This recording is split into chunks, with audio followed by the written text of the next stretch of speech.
Ok, aquí está el Monte Carmelo, ¿se acuerdan? El lugar con más vegetación de la zona, a donde no se quiso aparecer Baal, ni Astarte. Arriba estaría Tiro, luego Sidón y luego Biblos, ok, Sarepta por acá.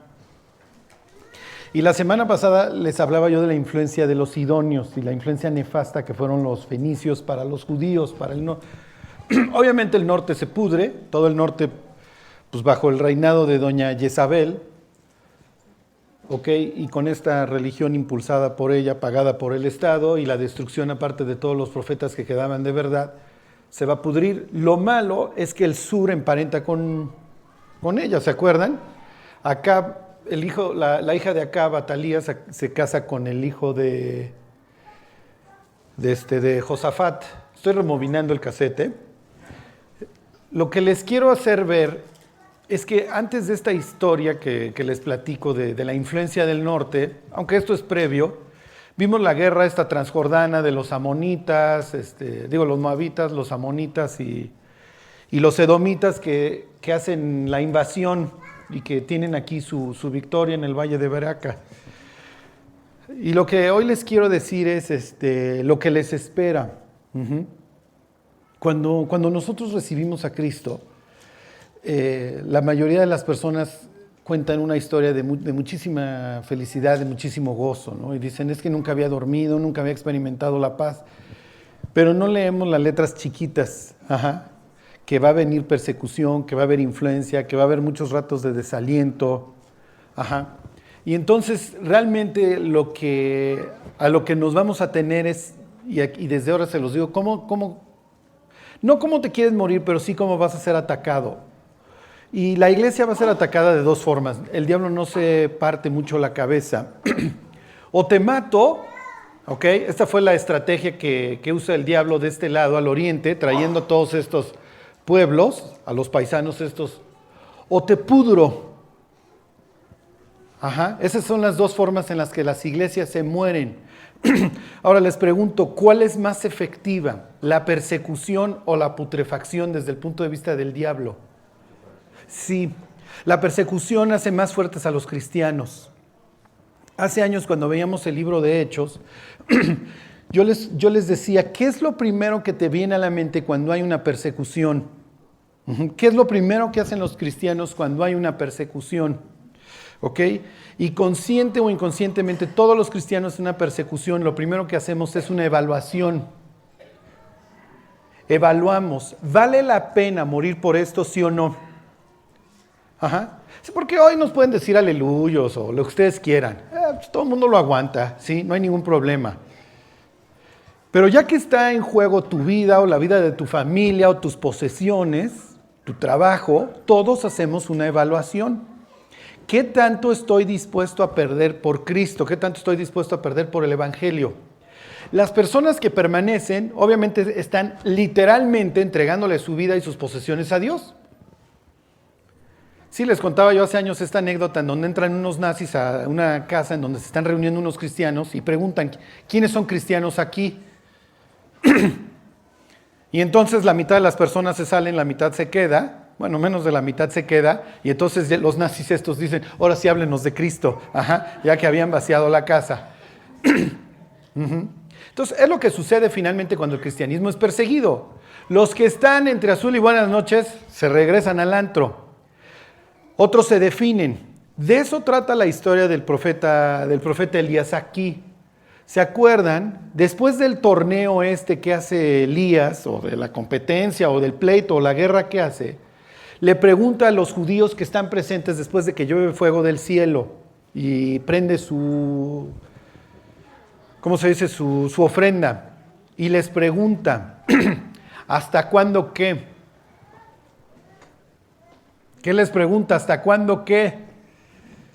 Es un pasaje famoso de la Biblia. Voy a ir a destruir sus teles, Pues me queda el iPad, también la destruyo. ¿Hasta cuándo claudicaréis entre dos pensamientos? ¿Hasta cuándo no vas a decidir entregarle tu vida a Dios? Y les dice tal cual Elías, que es la postura del Apocalipsis en el capítulo 22. Si Jehová es Dios, seguidle. Y si Baal es Dios, seguidle, pero no se queden en medio. ¿Ok? Y ahorita les voy a poner este ejemplo entre dos iglesias. ¿Ok? Entonces, nada más quiero que la geografía y todas estas historias de la Biblia, cómo se llevan a cabo, les ayude. Del oriente viene la guerra, y esto ¿qué trajo al final del día? Pues una bendición, precisamente el valle que le acaban poniendo el valle de la bendición. ¿Qué trajo la influencia del norte? Putrefacción. Y con la putrefacción vino la destrucción por poco de la línea mesiánica y del proyecto de Dios para la salvación.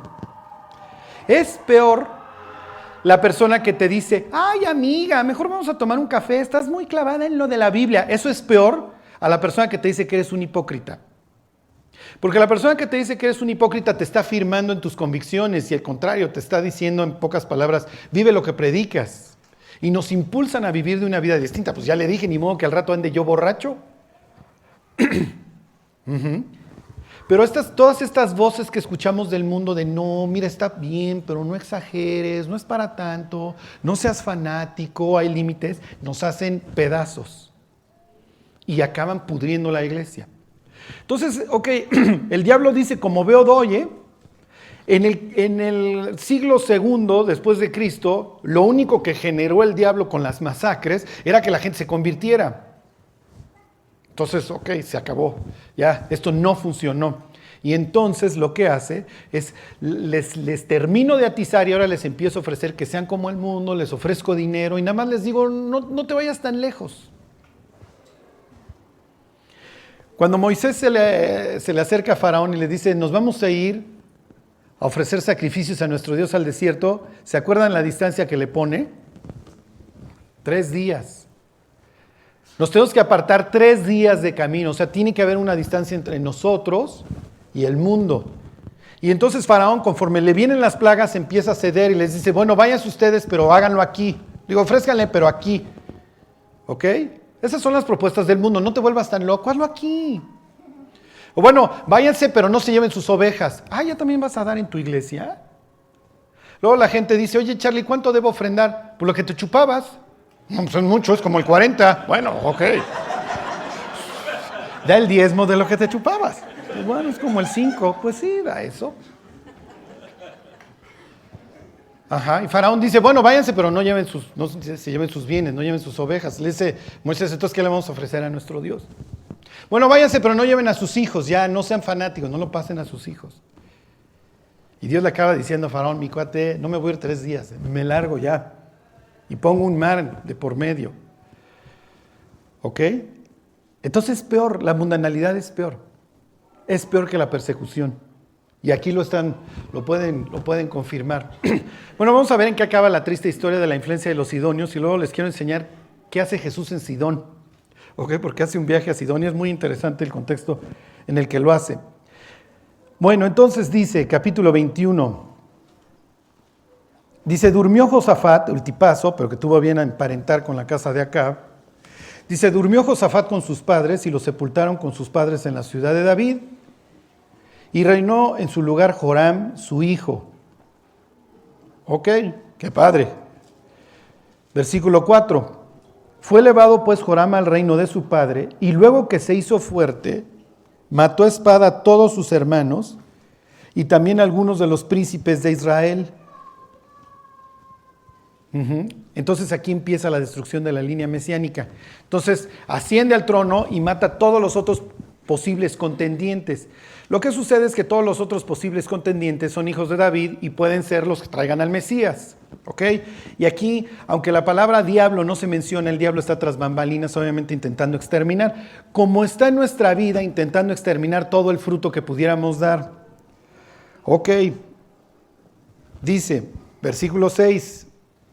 Y anduvo en el camino de los reyes de Israel, como hizo la casa de Acab, porque tenía por mujer a la hija de Acab, e hizo lo malo ante los ojos del Señor. Miren, cualquiera que se queje de sus suegros, este es para curarse, este cuate lo supera todo, este tipo tiene a Acab y a Jezabel. Imagínate tener a Jezabel de suegra. O sea, no solamente manda a tu esposa en casa, para todo lo demás manda a tu suegra, ¿ok? Esto es la muerte. Ok. Es como les contaba yo que están dos cristianos platicando y le dice, mi suegra es un ángel, y le dice el otro, no, la mía todavía no muere. Ajá, bueno, este es el caso. Ok, dice, versículo 7, mas Jehová no quiso destruir la casa de David a causa del pacto que había hecho con David y porque le había dicho que le daría lámpara a él y a sus hijos perpetuamente. Luego pueden buscar ahí en el libro de los Proverbios y en el libro de Job, que la lámpara de los impíos será apagada, pero que la lámpara de los que temen a Dios va a prosperar. La lámpara implica la vida y tu posteridad.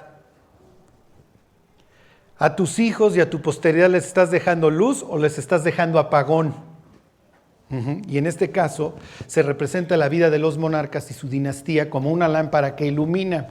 Joram es un apagón, pero Dios no quiere terminar de apagar aquí la lámpara. ¿Ok? Y piensen en la antigüedad, no piensen en un foco, piensen en una lámpara de fuego que hay que estar constantemente alimentando. ¿Ok? Y así compara Dios a los cristianos y así compara Dios a las iglesias. Vosotros sois, ¿se acuerdan? La luz del mundo, ustedes son la lámpara. Así alumbre vuestra luz, dice Jesús, delante de los hombres, para que viendo su vida, glorifiquen a vuestro Padre que está en los cielos. Y las iglesias son comparadas por Dios precisamente con eso, con candelabros que se dediquen a iluminar en medio de las tinieblas. Y la amenaza para una iglesia que pierde su fervor o que pierde su amor por Dios, ¿se acuerdan? Es apagarla. Jesús es presentado en el Apocalipsis como una persona, ¿se acuerdan literalmente que se anda paseando entre las luces, entre los candelabros y las anda revisando? Y hay unas a las iglesias que de plano Dios ha tenido que hacer así, porque ya no sirven. ¿Ok? Y en este caso Dios le permite existir a algunas iglesias, en este caso a la dinastía de Israel, porque todavía tiene esperanza de que las cosas cambien, de que las personas se arrepientan, de que los creyentes vuelvan a su primer amor. Como dice Crónicas, cuando Salomón le ora a Dios en la inauguración del templo, dice, si mi pueblo se humillare y me buscaren, ¿sí? Entonces yo también sanaré su tierra, porque muchas veces el pueblo de Dios se adormece y dejamos de buscar a Dios y no nos humillamos y ya no lo buscamos, ¿ok? Y entonces dejamos de brillar. Bueno, ¿qué hizo este Joram? Pues obviamente pues una destrucción. Bueno, fíjense.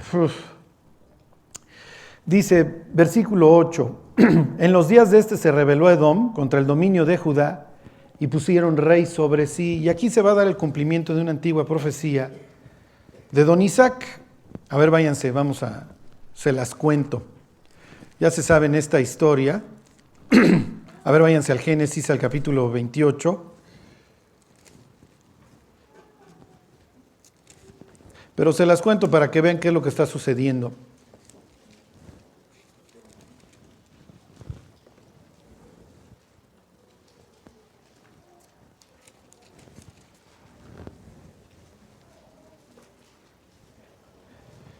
Veintisiete, 39. A ver, regrésame, Juanito. Les pongo la escena. ¿Se acuerdan que Jacob, eso lo vimos en los últimos estudios, que es que le quiere robar la primogenitura a su hermano Esaú? Pero no le puede robar algo que ni siquiera, que es de él. ¿Ok? Entonces hace toda esta faramaya con su mamá y este plan para que lo bendigan. Y uno cuando lee estas historias dice, pero ¿a poco sí contaba la bendición si engañabas? Y Dios dice, es irrelevante porque finalmente la bendición era para este cuate. El caso es que llega Edom, después de que bendice Jacob, después de que Isaac bendice a Jacob, y entonces le dice, padre, toma de la casa, ya fui de cacería y aquí estoy como te gusta para que me bendigas. Y ya estaba ciego para entonces Isaac y le dice, entonces ¿a quién bendije? Es mi hermano que me robó la bendición, y se pone a chillar y le dice, ¿no tienes otra bendición para mí, papá? Y esto es lo que le dice. 27:39, entonces Isaac su padre habló y le dijo, he aquí será tu habitación en grosuras de la tierra y del rocío de los cielos de arriba. Y por tu espada vivirás y a tu hermano servirás. Y es la historia que estamos leyendo. Desde la época de David, ¿se acuerdan que Joab, el general de David, se pone manotas a los edomitas? Y obviamente cuando te ponías manotas a un pueblo, pues no era nomás irlo a destruir. Le cobrabas impuestos. ¿Ustedes saben por qué México no refina? porque desde el siglo XIX nos pusieron manota los gringos, y entonces dice, tú tienes petróleo, entonces lo extraes, yo te lo refino y yo te lo vuelvo a vender. ¿Ok? Por eso hay gasolinazo. Entonces no se quejen en México, tendrían que ir a Estados Unidos a quejarse, ¿ok? Con los descendientes de los Rockefeller, pero esto es nuestra triste historia. Ok, y es lo que le predice en este caso Isaac a Esaú. No se les vayan a confundir los cables y digan, no, es que el gasolinazo viene desde los tiempos de Abraham. No. Es otra historia, ¿ok? Esta es otra historia. No es bíblica nuestra desgracia. Ok, pudiera ser, siempre puede ser peor. Ok. El caso es que le dice, ¿sabes que vas a servir a tu hermano? Finalmente tu hermano sí va a arreglar, va a ser un hombre de Dios, su pueblo, sus hijos, su descendencia va a acabar amando a Dios y van a ser un pueblo poderoso por algún tiempo. Pero después tu hermano va a chafear, y es la historia del rey Joram. ¡Qué horror que vinieran los escribas y le contaran, tú eres parte de esta profecía, Joram! ¿Por qué?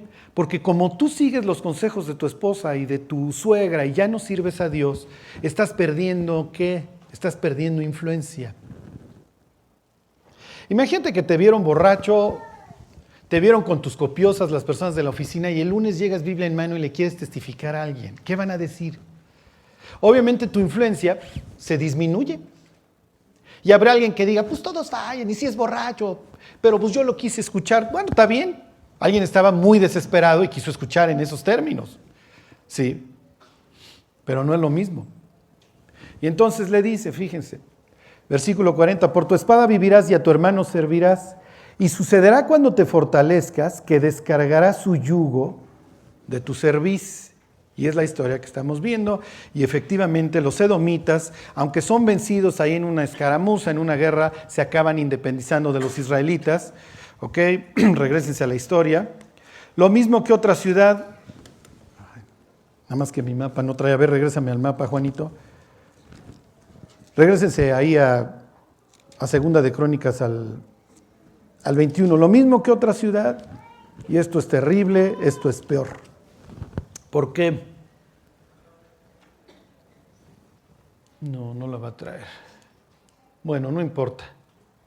Ok, ¿se acuerdan que por acá está Hebrón? Más o menos por acá hay una ciudad que se llama Libna, que es básica para las conquistas que te vinieran de acá o que vinieran de acá, y también Joram va a perder Libna, va a perder un escudo. Imagínate que sales de la borrachera y te asaltan. Imagínate que sales del estudio de la Biblia y te asaltan. Es totalmente distinto el contexto, porque en uno tú dices, Dios, yo te estoy buscando, yo te estoy sirviendo, por favor protégeme.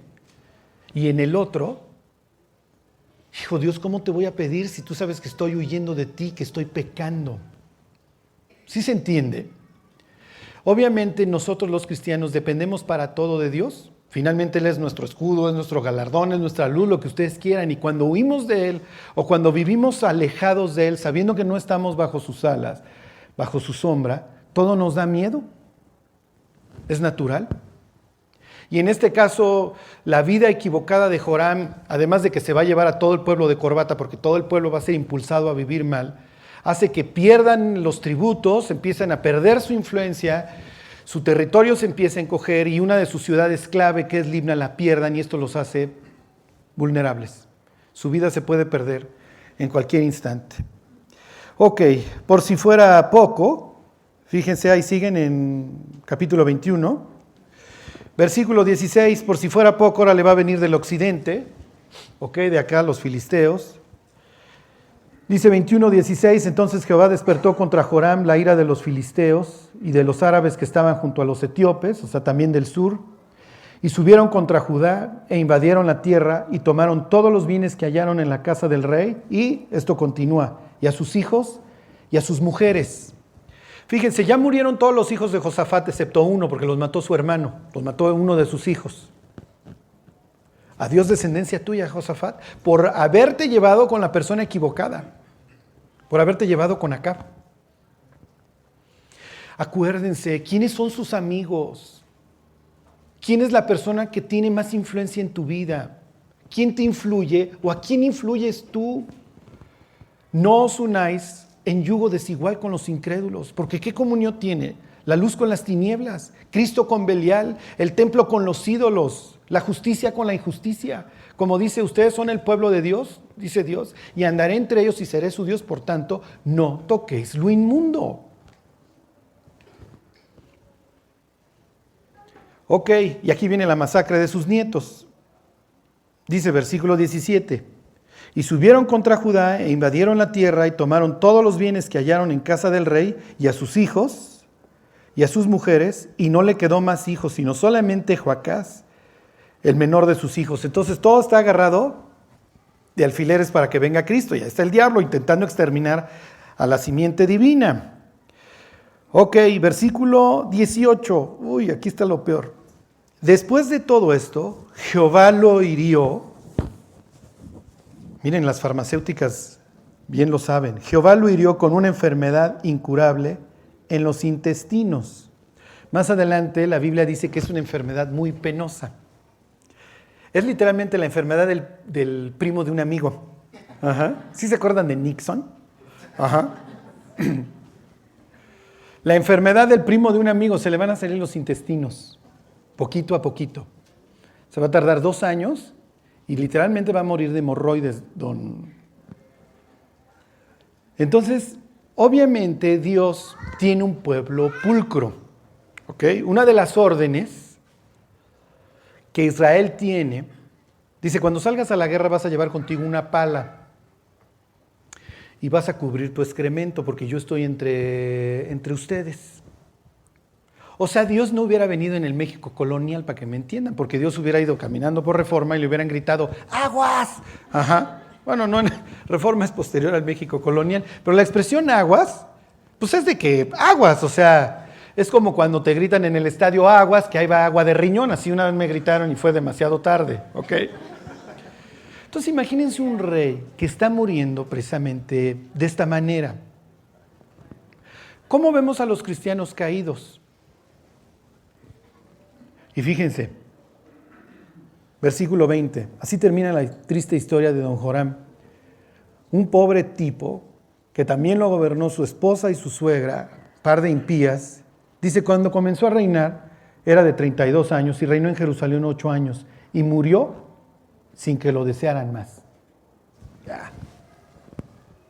Que se pudra, que se acabe de morir este tipo.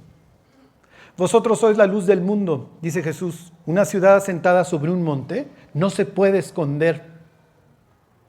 Ni se enciende una luz y se pone debajo de un jarrón, sino sobre el candelabro, para que alumbre a todos los que están en casa. Así alumbre vuestra luz delante de los hombres, para que viendo vuestras buenas obras, glorifiquen a vuestro Padre que está en los cielos. La idea de un cristiano no es que se esconda. Y luego dice Jesús, en la antigüedad no había refri, había sal.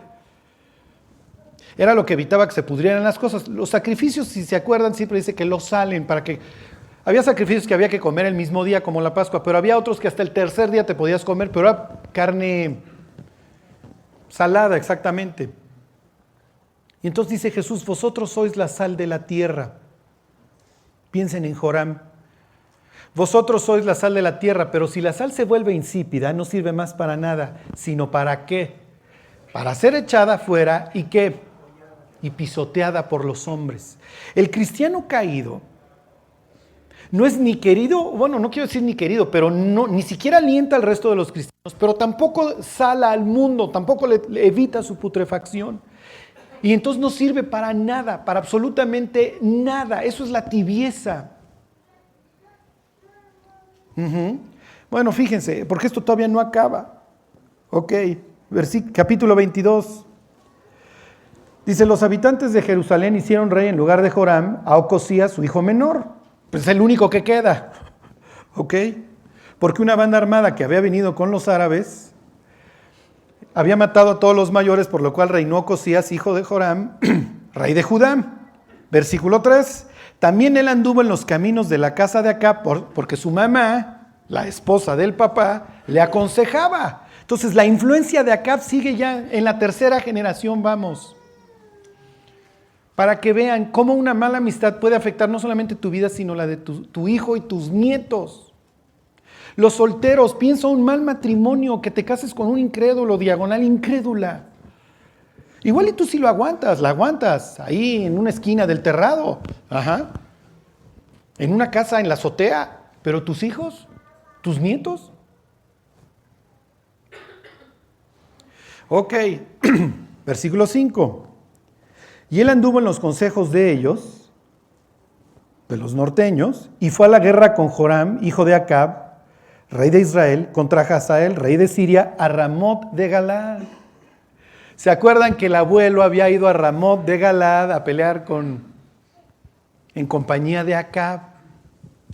Misma escena. Los pecados del abuelo los está llevando a cabo el nieto. Los mismitos. Pero lo peor es que el abuelo por poco pierde su vida ya por andar con Acab. ¿Se acuerdan que le dice a Acab, disfrázate de mí? Y ahí va el otro bruto y se disfraza. Sucede que en esta guerra hieren al hijo de Acab. Porque aparte se ponían nombres entre los primos iguales. Entonces está el nieto Ocosías y está con el hijo de Acab. Estaría con su tío, con Joram. Entonces ahí van los dos juntos a Ramot de Galaad y hieren al rey del norte. Y entonces Ocosías, que es bien buena onda, lo va a visitar. Sí, pero sucede que Dios ya la trae casada con Jezabel y la anda casando a través de un hombre que se llama Jehú. Jehú es un asesino a sueldo de Dios, si así lo quieren ver. Dios lo unge ahí a través del profeta Eliseo y le dice, tú vas a exterminar a la casa de acá porque ya no lo soporto. Y entonces anda cazando a Jezabel y a este tipo. Y sucede que cuando lo va a matar, se aparece el rey del sur, don Ocosías, y Jehú dice, pues estamos de oferta, y también se lo lleva de corbata, y también lo mata, y también mata a los familiares. O sea que llevamos 3 intentos de exterminio. Los del hijo de Josafat, que mata a todos los hermanos. Luego cuando vienen los árabes, y mata a todos los nietos. Ahora Jehú, que mata a todos los hermanos. Ok. Fíjense, se los leo, dice 22:8. Y haciendo juicio Jehú contra la casa de Acab, halló a los príncipes de Judá, ahí están los que podían traer al Mesías, y a los hijos de los hermanos de Ocosías, que servían a Ocosías, y los mató. 0 y van 3 exterminios, y ahí está el diablo de cacería. Ok, ¿en qué va a acabar esta triste historia? Fíjense, la última frase del versículo 9. Muere Ocosías, y dice, y la casa de Ocosías, obviamente está totalmente debilitada, no tenía fuerzas para poder retener el reino. Versículo 10, entonces Atalía, la hija de Acab, lo más probable, hija de Jezabel, el pasaje no aclara, pero lo más probable, porque además, es igualita a su jefa, dice, entonces Atalía, madre de Ocosías, viendo que su hijo era muerto, se levantó, 0 y van 4, y exterminó toda la descendencia real de la casa de Judá. Por poco no viene Cristo. Y ella va a acabar gobernando el sur. Ella acaba gobernando el sur. Esto es increíble, ya. O sea, ya se adueñó, ya se apoderó. Ok. Empieza a exterminar a toda la casa real. La verdad sería muy interesante preguntarle, oye, ¿sí sabías que podías evitar la venida del Mesías? Y lo más probable es que ella dijera, sí, a eso le estaba yo tirando. Mi Dios Baal, que me poseía en las noches, después de que le evitaba yo, en las mañanas me decía, te tienes que echar a eso, esa familia la tienes que exterminar. Pero sucede que cuando está exterminando a todos, le esconden a uno. Y ya veremos la próxima semana su historia. ¿Ok? Solo quiero que vean la influencia que tuvo el norte y cómo exterminó tantas generaciones y a tantas personas y cuántas murieron. ¿Por qué? Porque nos gusta el mundo. ¿Cuál debe de ser nuestra relación con el mundo? Les voy a poner este ejemplo. Váyanse al capítulo 15 del Evangelio de Mateo.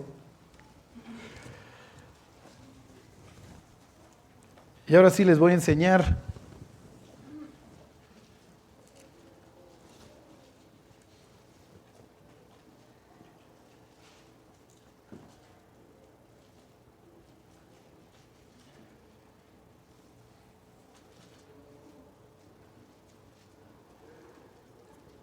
Ahí voy, Es que no sé si... Mejor Marcos, a ver, es la misma historia. Váyanse a Marcos. Marcos capítulo 7. En el capítulo 6,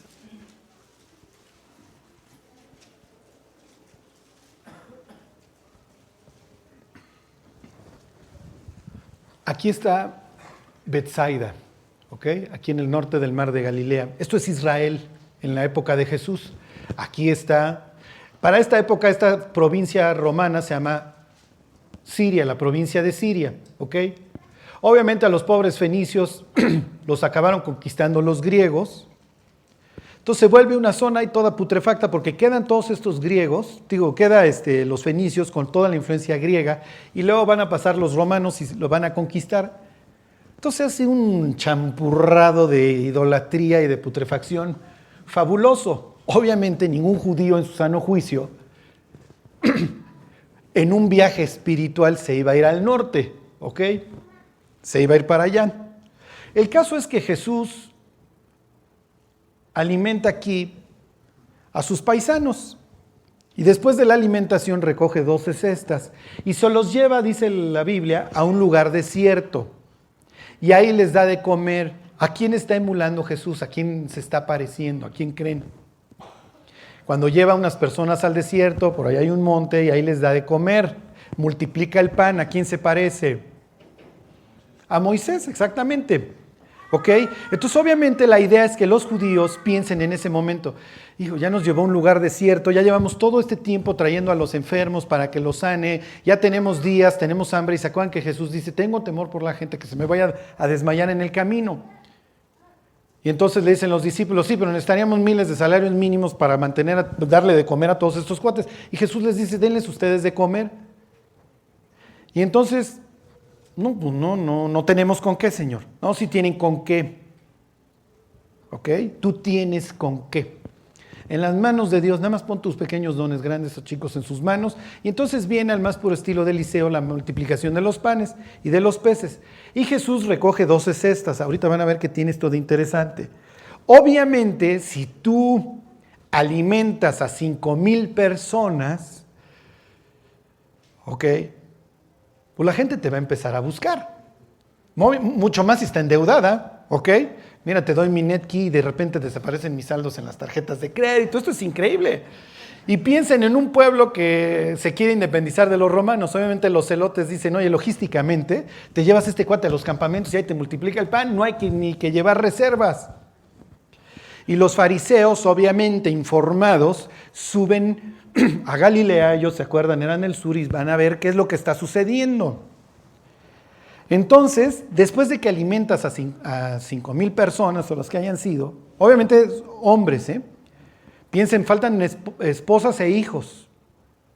Habrán sido 15,000 personas. Los fariseos suben a ver qué es lo que está sucediendo. Y entonces le dicen a Jesús, ¿dónde me quedé? Capítulo 7. Esto es ridículo, Dice 7:1. Se juntaron a Jesús los fariseos y algunos de los escribas que habían venido de Jerusalén. ¿Ok? Obviamente, pues vamos a ver qué está haciendo este tipo. Los cuales, viendo a algunos de los discípulos de Jesús comer pan con manos inmundas, esto es, no lavadas, los condenaban. Esto es así, de los top 10 de los fariseos. A ver, tienes la capacidad para alimentar a 15,000 personas, pero la tengo que armar de jamón. Y entonces sí, pero fuchi, porque no te lavaste las manos. Y lavar las manos, no crean que era nomás lavarse las manos, era hacer toda una bendición hasta los codos y echar unos rezos y luego ya podías comer. O sea, ¿qué te importa? Esta persona tiene la facultad para alimentar a 15,000 almas. ¿Qué te importa si hicieron un rezo o no? La última persona que la Biblia registra haciendo estos milagros es Eliseo y la Biblia lo presenta como un tipo ejemplar. Y antes de él Moisés, que Moisés no los alimentaba, pero fue a través de su vida que descendió el maná y los judíos así lo veían. ¿Qué te importa? Y entonces viene la discusión de qué es limpio y qué no. Y entonces se voltea a Jesús y les dice, bájenle mis cuates, porque lo que entra por la boca del hombre acaba en el excusado, pero lo que contamina al hombre es lo que sale de su boca, no lo que entra, porque lo que sale de la boca viene del corazón, y del corazón vienen los adulterios, las borracheras, las fornicaciones, las inmundicias, y estas cosas sí contaminan al hombre. Ok, ahora nosotros como que siempre vemos así las felpas que le ponía Cristo a los fariseos, pero piensen en los discípulos. O sea, los discípulos estamos chupando a gusto, Señor, o sea, se van a enchilar. En alguna ocasión le dicen, ¿se acuerdan? Oye, se enchilaron los fariseos con lo que les dijiste, y Jesús se enoja, les dice, guárdense de la levadura de los fariseos, que es la hipocresía. Y entonces, Jesús les pone la felpa y dice, bien profetizó de ustedes Isaías, este pueblo de labios me honra, pero su corazón está lejos de mí. La idea en estos 3 años no solamente es hacer un ministerio público, que no es tanto la misión de Cristo, sino preparar a 12 muchachos. Y entonces, después de toda esta discusión acerca de qué es limpio y qué es inmundo, ¿a dónde creen que se va Jesús? A ver, regrésame al mapa, mi Juanito. Ok, se va a Sidón. Y ustedes, que ya son todos unos escribas bíblicos, cuando piensas en Sidón, y cuando piensas en Tiro, y cuando piensas en Fenicios, ¿en qué piensas? Sí, claro, piensas en putrefacción, piensas en sacrificios humanos, piensas en Jezabel exterminando, piensas en Atalía exterminando, piensas en Acab totalmente subyugado y sin saber qué hacer con su pobre vida, piensas en toda la putrefacción que exportó Sidón hacia Israel. Y entonces, después de la discusión, vámonos a Sidón, muchachos. Como que uno nunca pensaría en ver a Cristo fuera de Israel o algún profeta, ¿ok? Y entonces ahora le vamos a Sidón. ¿Por qué? Porque hay que hacer la experiencia gráfica. ¿Se acuerdan? Los rabinos enseñaban con cuestiones que la gente pudiera fácilmente entender y recordar. Yo soy el buen pastor, lo más probable es que lo está diciendo ahí junto a un rebaño. Yo soy la vid, lo está diciendo en un viñedo. Entonces vámonos para que ustedes vean cómo tratar con el mundo. El mundo no te puede influir a ti, es al revés. Lo tienes que influir tú a él.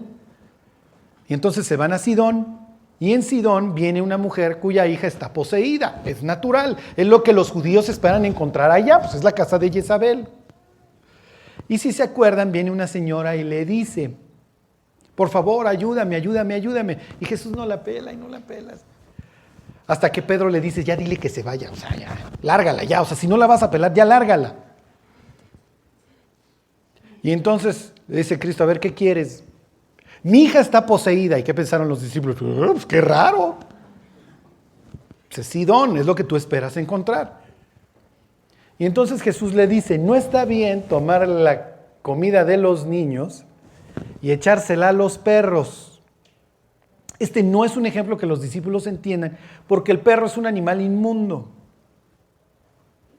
Una vez le pregunté a un judío ortodoxo, ¿usted tendría perro en su casa? Y dice, no, porque el perro es un animal inmundo. Los griegos sí tenían perro y sí, obviamente sí les echaban las migajas. ¿Ok? Pero para los judíos este ejemplo es totalmente distinto. Porque el Éxodo, el capítulo 22 decía que tú no podías comer carne despedazada por las fieras. O sea, si algún lobo o coyote dejaba algo despedazado, no podías tú llegártelo a comer. Pues es natural, pues qué asqueroso. Nosotros todo lo hemos hecho, pues con achiote pues ni te enteras. ¿Estás de acuerdo? Entonces, ni se preocupen. Seguro hemos comido carne destazada por los perros y por lo que ustedes quieran. Pero bueno, los judíos tenían prohibido esto, ¿ok? Y entonces decía que la comida destazada por las fieras se la echaras ¿a quién? A los perros. Entonces obviamente no es el mismo ejemplo para ella que para los discípulos. Los discípulos están diciendo, hijo, le está diciendo perro. Y entonces le dice la Sidonia esta, le dice, sí, pero aún los perros se comen las migajas. O sea que lo que me quieras dar, Señor. Y Jesús alza las cejas. Ok, vete, tu hija ha sanado. Este milagro se lleva a cabo aquí. ¿Se acuerdan que lo que le conviene acá de llevarse con los sidonios es la lana, entre otras cosas? por las rutas comerciales. Obviamente los bienes que venden acá los sidonios van a aprovechar las rutas comerciales para acá. ¿Y a dónde creen que se va Jesús de ahí? Jesús va a salirse de Sidón y se va a ir con sus discípulos como si hubieran sido una mercancía exportada por los sidonios en la época de Acab, y se va a venir a meter acá.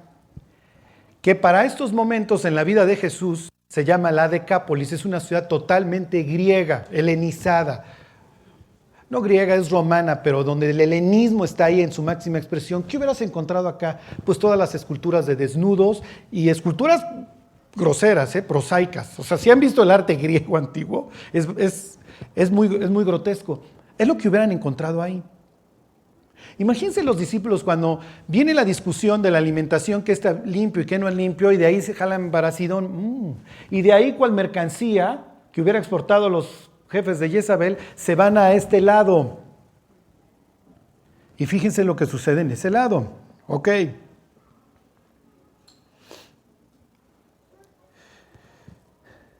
Ontoy.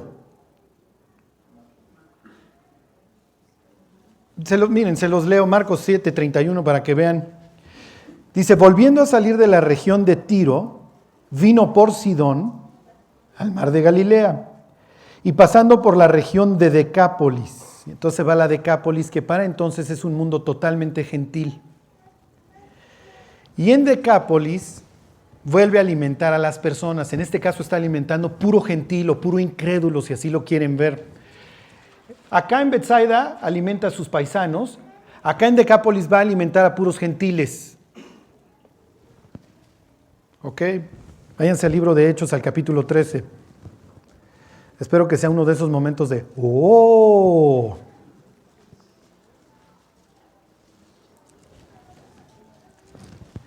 Cuando ustedes lean la Biblia, acuérdense que los números no están ahí tanto para que digas, ¡ay, era bien alto! ¡Ay, sí, era un chorro! No, o sea, tiene un significado. Dios te quiere decir algo.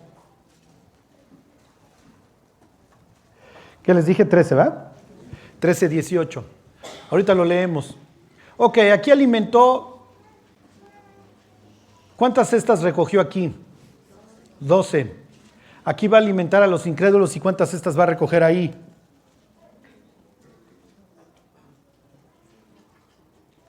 7. ¿Por qué? Porque el mundo de los incrédulos, la tierra de Canaán, se conocía como la tierra de los 7. ¿Sí se entiende? ¿Por qué? Porque en Deuteronomio Dios le había dicho que iba a derrumbar a 7 naciones grandes y poderosas, que eran los cananitas, los heveos, los fereceos, los jebuseos, etcétera, etcétera. Y eran 7. Pablo está predicando aquí en Antioquía y fíjense lo que dice. 13:18 dice, y por un tiempo, como de 40 años, lo soportó en el desierto. Y habiendo destruido 7 naciones en la tierra de Canaán, les dio herencia en su territorio. ¿Ok? Y ahora sí ya pueden hacer, regrésame al mapa, mi Juanito. ¡Oh! En su tierra recoge 12 cestas, porque esta es la tierra de las 12 tribus de Israel. Y con los gentiles va a recoger 7 cestas, porque está haciendo Dios a través de esta conexión una referencia al mundo gentil. Y Jesús está diciendo, yo soy suficiente para alimentar, para sustentar, para darle vida a mi pueblo y a los gentiles, y hasta va a sobrar. Pero no estoy restringido por una cuestión de kosher nada más a mi tierra. También voy e influyo en el mundo para bien. Influyo en Tiro y en Sidón, y de ahí me voy a la Decápolis y demuestro que yo estoy por encima de toda la destrucción. Ok, piensen. ¿Dónde vivimos nosotros? Nosotros vivimos hoy en la tierra de los 7, si así lo quieren ver, en la tierra donde habitan los demonios, donde está la destrucción. Vivimos acá y vivimos acá, en donde lo único que rifa es el comercio, en donde lo único que rifa es el dinero. ¿Y a qué estamos llamados a vivir o a qué estamos llamados a hacer? Lo mismo que hizo Jesús. Sí, no, ok, no tenemos la capacidad para multiplicar los panes, pero sí para multiplicar las almas. Cuando tú te levantas en las mañanas o vas en las tardes a tu discipulado, ¿qué crees que estás haciendo? Estás diciéndole a Dios, Dios, mis pocos dones que tengo, lo poco que tengo, te lo pongo en tus manos, pero yo sé que en tus manos tú vas a poder multiplicar y que vengan miles de almas a través de mi vida, grande o chica, ¿se entiende? Pero el punto es, ¿cuál es el sentido de tu vida? ¿Cuál es tu propósito? ¿Quieres que el mundo te influya a ti para que tu posteridad y tu lámpara sea apagada? Para que cuando mueras diga la gente, qué bueno, como Joram. ¿O quieres que a través de tu vida el día que mueras Dios pueda decir sí, pero su lámpara no ha sido apagada, su lámpara va a continuar alumbrando? Desgraciadamente la decisión es de cada uno de nosotros, nadie la puede tomar por ti. Imagínense las palabras con las que, según los rabinos, cuando estudiaban la Biblia ahí en los periodos intertestamentarios, decían que las últimas palabras del Deuteronomio las había escrito Dios y la tinta que había usado eran las lágrimas de Moisés. Porque la historia acaba con el entierro de Moisés y Moisés escribió esos libros. Entonces los rabinos se preguntaban, ¿quién terminó la última frase en donde dice que Moisés subió al monte, ahí al monte Nebo, y ahí murió y lo enterró Dios? Y dicen, pues seguramente esas últimas frases las escribió Dios porque lo acaba de enterrar y terminó el libro. Y termina diciendo el libro de Deuteronomio, nunca se levantó un profeta como Moisés. Nadie como él. Y si tú ves el currículum de Moisés, o sea, Moisés es un tartamudo, histérico, que resuelve los conflictos a golpes. Junior. Y Moisés pudo haber decidido quedarse en el palacio. Ser el adoptado de la hija de Faraón, ser llamado hijo de la hija de Faraón y llevársela súper leve en el palacio y haber llevado una vida súper. Hubiera sido hubiera ido a los antros, el cadenero le hubiera abierto la puerta. Y la Biblia dice que Moisés renunció a los placeres temporales del pecado, renunció a ser llamado hijo de la hija de Faraón. Y prefirió sufrir el vituperio de Cristo y sufrir con su pueblo. Por eso yo no dudo que sí, que la tinta hayan sido las lágrimas de Moisés cuando Dios le dice, Moisés, no vas a entrar a la tierra prometida porque ya te siguen a ti, mi cuate, ya no me están siguiendo a mí. Ya te hicieron un ídolo. Pero te voy a decir una cosa, Moisés. Jamás ha habido una persona como tú que tenía todo para echar a perder su vida. Yo mismo te voy a enterrar. Y ahora les pongo las dos iglesias en conflicto. Está la iglesia de Esmirna, que es la iglesia perseguida. Y está la iglesia de la Odisea, ahí en el Apocalipsis, que es la iglesia putrefacta, la que se dejó llenar por el mundo. A una le dice Dios, te voy a dar la corona de la vida, porque estás dispuesto a morir por mí. Le dice, sé fiel hasta la muerte, para que nadie te robe tu corona. He aquí el diablo echará a algunos de vosotros en la cárcel y seréis probados durante 10 días. Hijo, y los pobres mártires decían, tú dijiste 10 días, Señor, ya llevamos siglos y no se detiene la masacre. A todas las iglesias Dios les dice cosas buenas y cosas malas, excepto a 3. A Esmirna y a Filadelfia no les dice nada, absolutamente nada malo. Todo bueno, todo bien. A la iglesia perseguida le dice todo bien, todo hiciste bien. Esmirna viene de la palabra mirra, o sea, con lo que embalsamaban a los muertos, y era un narcótico que les daban para ahí sobrellevar la muerte. Es lo que le llevan a Jesús los orientales cuando es chiquito, ¿se acuerdan? Le llevan mirra, donde están diciendo vas a dar tu vida por nosotros.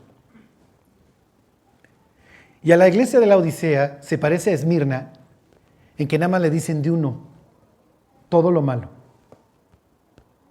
He aquí tú dices que eres rico y que te has enriquecido y que de ninguna cosa tienes necesidad. Pero tú no sabes que eres un desventurado, pobre, ciego, miserable y desnudo.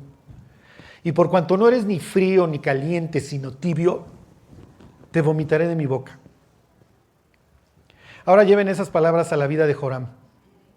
Cuate que muere ahí de hemorroides, el que ya nadie soporta. Fue un tipo tibio que acabó trayendo toda la pérdida de influencia y el principio del fin, que las primeras grietas grandes ahí en la vida de Israel. ¿Cómo quieres ser recordado? Porque podemos llegar al cielo y que Dios diga, lo hiciste bien. Ahora, Dios no tiene por qué felicitarnos, ¿eh? O sea, no tendría por qué. Si Dios no nos hubiera rescatado, digo, por ahí seguiríamos haciendo osos por la vida, si es que siguiéramos. Pero como Dios no tiene conflictos de personalidad, ni tiene panchos en el cerebro, no tiene ningún inconveniente en decirle a alguien, oye, bien, ¿eh? Lo hiciste bien. Tenías todo en contra, pero lo hiciste bien. Y cuando fuiste perseguido por mi nombre, aguantaste a pie firme. Cuando tuviste toda esta oportunidad de ser influido por el mundo, le cerraste la puerta. Hiciste un buen trabajo.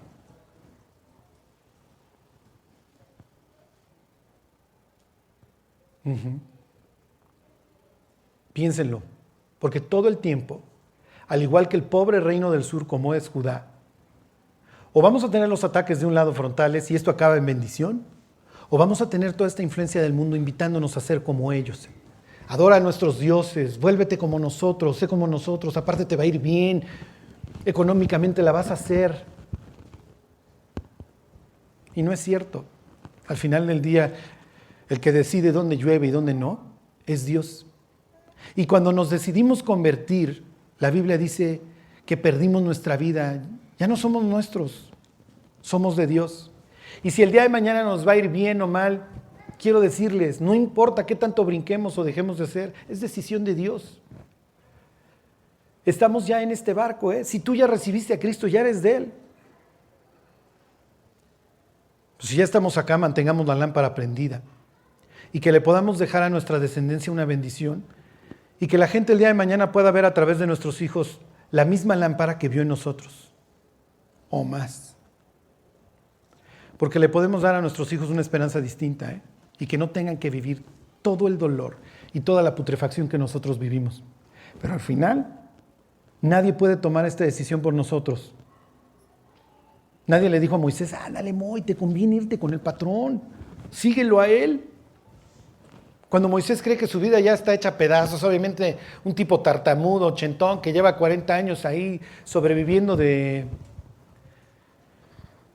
cuidarle las ovejas al suegro, Dios lo llama.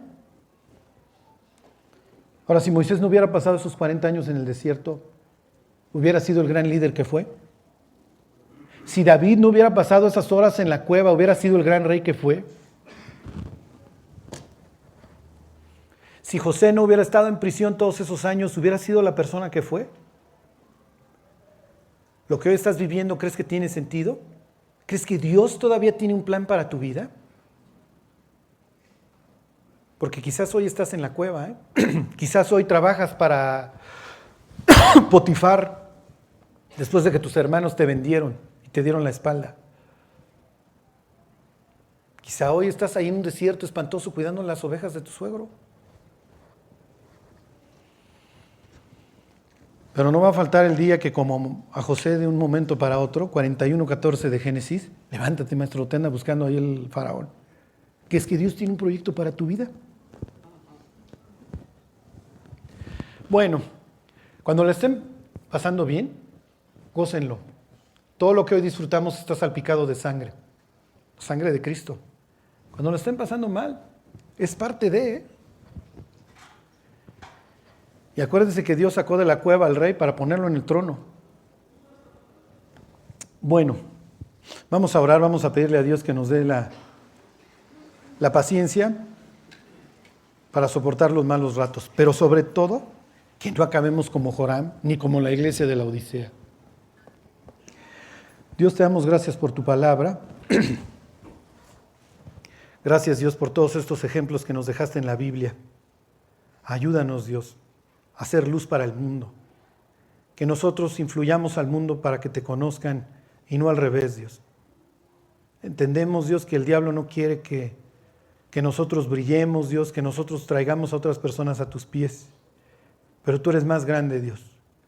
Bendícenos, Dios, santifícanos, límpianos, Dios.